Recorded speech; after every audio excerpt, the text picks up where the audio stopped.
안녕하세요. 더월드입니다. 시전 PR 뉴스와이어에 3월 2일에 실린 파이 네트워크 기사를 잠시 소개해드리도록 하겠습니다. 이 기사 소스는 파이 네트워크에 의해서 제공이 되었다라고 얘기가 되고 있고요. 그래서 기사를 잠시 훑어봤는데요. 최근에 KYC 통과자 수라든지 아니면 업데이트된 코어팀의 직원 수라든지 이런 부분을 비교를 해보았을 때는 니콜라스가 모도와의 미팅에서 비공개적으로 언급한 상황들과 일치하는 부분이 아주 많기 때문에 매우 신뢰할 수 있는 레벨의 소스라고 생각을 하시면 되겠고요.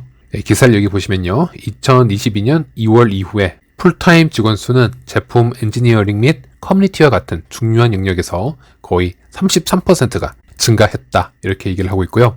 또 파이의 가장 최근 채용에는 기술 관리에 더 많은 대역폭을 추가할 새로운 선임 엔지니어링 관리자가 포함이 되고 있다. 파이 코어팀은 현재 약 40명 정도이다 라고 얘기를 하고 있습니다. 이 40명은 최근 코어팀과 모더들의 대화 내용에서 니콜라스에 의해 확인된 사항이고요. 3,500만 명의 활성 채굴자 유저수를 생각을 해보았을 때 이런 커뮤니티의 규모에 비해서 파이는 매우 적은 수치의 개발팀으로 이 프로젝트를 운영을 하고 있는 거다 이렇게 생각을 하시면 되겠습니다.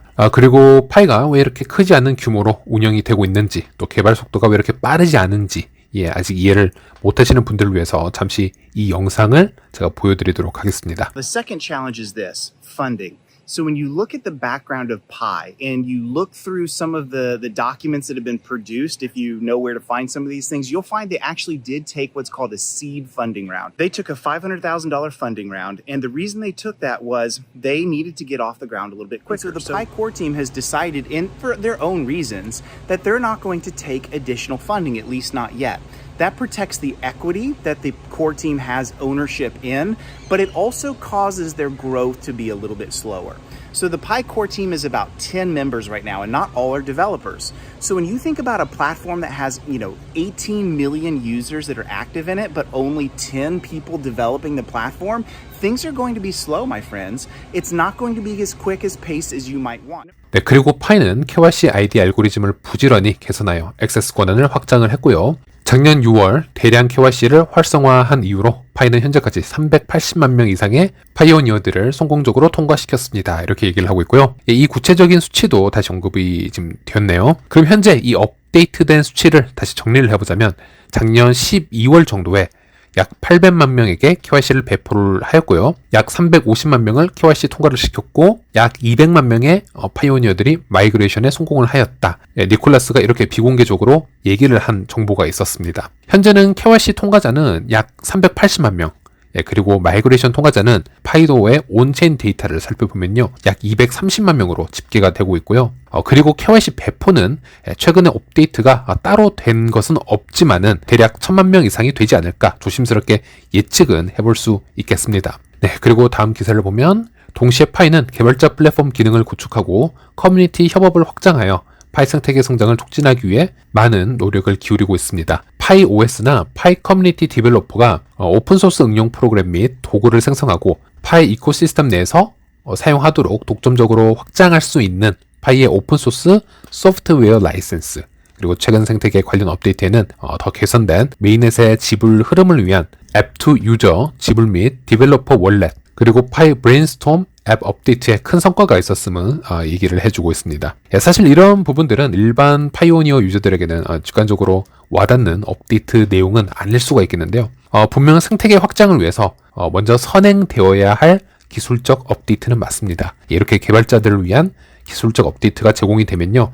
그 다음에 디앱 개발들이 쉽게 이루어질 수 있고 바로 그 다음 차례 생태계 확장에 속도가 붙을 수 있다는 부분 말씀드리는 것이고요. 그리고 여기를 보시면요. 파이는 코어팀에서 개발한 파이 앱, 그리고 외부 비즈니스 파트너십 및 6,400명 이상의 참가자를 주최한 최신 파이 해커톤을 통해서 앱 개발을 강조한 부분도 소개가 되고 있습니다.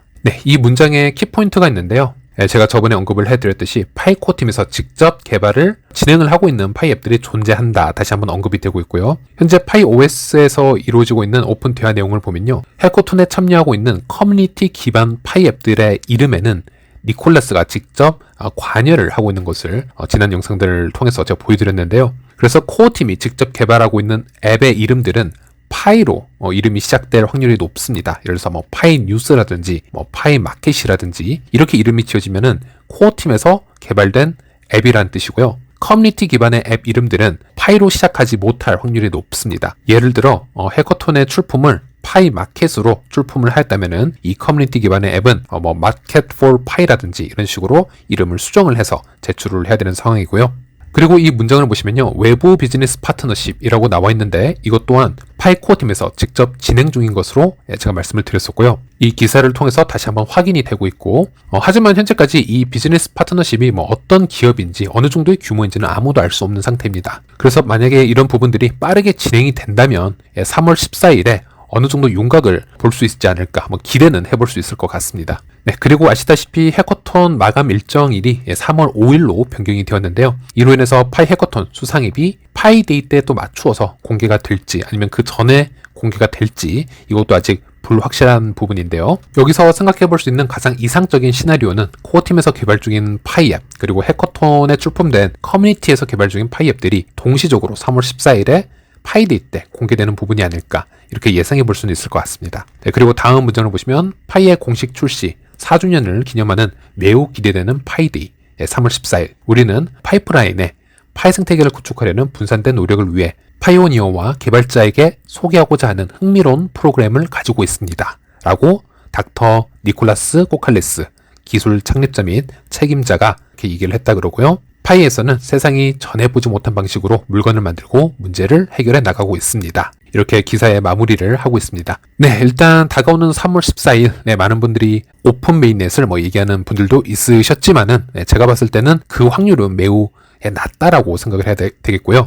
대신 수많은 흥미로운 업데이트들이 진행이 되지 않을까 저는 이렇게 생각을 해보고 있습니다. 두 번째 뉴스는 파이체인몰 관련 뉴스인데요. 아시아 최고의 웹3 서밋인 포모 에이시아는 파이체인몰과의 커뮤니티 파트너십을 발표했습니다. 이런 이제 공식 발표가 나왔습니다. 이 기사는 BSC 뉴스를 제가 참조해서 설명해 드리도록 하겠습니다. 네, 참고로 이 BSC 뉴스를 리뷰를 해드리기 전에 이 기사에 실려있는 주인공이죠. 파이체인몰 개발자 에드윈과 미리 대화를 다 해놓은 상태이고요. 여기 나온 인터뷰 내용이 어느 정도 공신력이 있는 부분인지 이것도 다 확인을 한 상태에서 지금 리뷰를 해드리는 거라고 생각을 하시면 되겠습니다. 네, 파이체인몰 아시아에서 가장 큰 웹3 서밋의 커뮤니티 파트너가 되었다. 이런 타이틀이 있고요.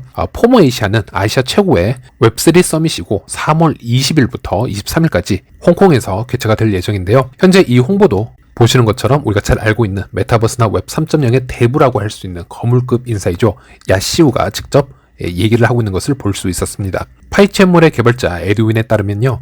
파이체인몰과의 파트너십을 통해서 최고의 마켓플레이스가 다른 웹 3.0 프로젝트와 연결이 되고 파이의 분산형 블록체인 개발을 빨리 촉진을 할 수 있다. 이렇게 얘기를 하고 있고요. 이번 파트너십으로 인해서 당연히 파이 네트워크 생태계를 더 강화할 수 있는 좋은 기회이다. 이렇게 얘기를 하고 있습니다. 그리고 정부 관계자, 웹 3.0 회사 창업자 및 투자자들이 이 행사에 대거 참여할 계획이라고 하고요.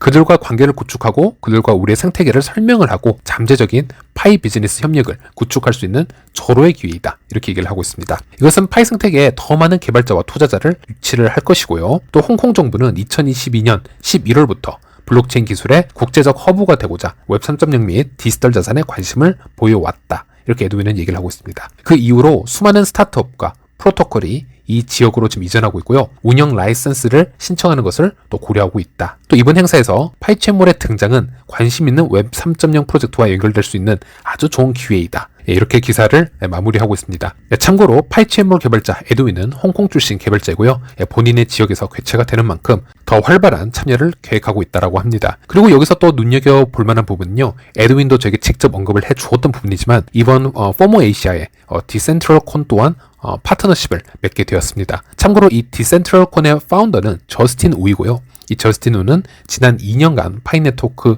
코어팀의 일원이었고 계약 종료 후에 최근에 타 디파이 메타버스 관련 비즈니스를 파운더 입장에서 활발하게 이어가고 있는 인물이다. 이렇게 생각을 하시면 되겠습니다. 지금도 저스틴 우는 파이 네트워크를 홍보를 계속 해주고 있고요. 소셜미디어에서 지원 사격을 매우 열심히 해주고 있는 인물인데요. 이런 파이 관련 인물들이 웹 3.0 컨퍼런스에 점점 참여를 적극적으로 해주고 있고 쉐어를 넓혀갈 수 있다는 부분은 매우 긍정적인 현상이라고 볼 수 있겠습니다. 그래서 이 컨퍼런스 관련 업데이트도 관련 사항이 있으면 다시 알려드리도록 하겠습니다. 그리고 마지막으로 파이파파 커뮤니티에서 자체적으로 개발한 파이맵 모바일 어플리케이션 베타 출시 공지를 잠시 안내해 드리도록 하겠습니다. 현재는 소수의 사업자분들이 데이터를 기반으로 테스팅을 진행을 하고 있기 때문에 현재 어떤 이런 기능을 바로 활용할 단계는 아니라는 점 먼저 알려드리겠고요. 또 현재는 안드로이드 폰에서만 다운이 가능한 상태입니다. 파이파파 측에서는 3월 14일에 이 파이맵의 정식 오픈을 계획하고 있다, 이렇게 공지를 하고 있고요. 물론 이 베타 테스트가 성공적으로 끝이 나면 말이겠죠. 우리가 보통 파이파파 커뮤니티를 얘기할 때 가장 큰 특성 중 하나가 바로 다수의 생태계 매장 대표님들이 참여하고 있는 커뮤니티, 이렇게 얘기를 할 수 있겠는데요. 파이맵에서는 앞으로 이런 매장 위치 정보를 쉽게 확인할 수가 있고, 또 본인 위치에서 가장 가까운 파이 매장을 전국적으로 탐색할 수도 있겠고요. 또 파이 매장의 정보나 방문 후기 등도 확인이 가능해질 예정입니다. 그리고 앱을 보시면 이렇게 파이 계산기의 기능도 제공을 해주는 것을 볼 수 있는데요. 이번 파이맵 같은 경우는 물론 한국 최초의 파이 모바일 앱은 아닙니다. 하지만 저는 기대를 하고 있는 부분이 파이맵은 파이파파 커뮤니티에서 자체적으로 개발한 앱이기 때문에 장기적으로 보았을 때는 발전 가능성이 매우 높다, 크다라고 생각을 할 수 있겠습니다. 앱이 출시가 되어도 장기적으로, 지속적으로 정보의 업데이트가 이루어지고 판매자나 구매자가 지속적으로 접속을 하기 위해서는 그 앱에 대한 커뮤니티 조성이 매우 중요한 부분이라고 할 수 있겠는데요. 그런 점에서는 앱 컨텐츠 부분이나 기술적인 부분에서 지속적인 피드백이 이루어질 확률이 높기 때문에 파이맵에 대한 성장 부분도 꽤 기대해 볼만 하다고 할 수 있겠습니다. 네, 오늘은 여기까지고요. 다음 시간에 다시 찾아뵙도록 하겠습니다. 시청해 주셔서 감사합니다.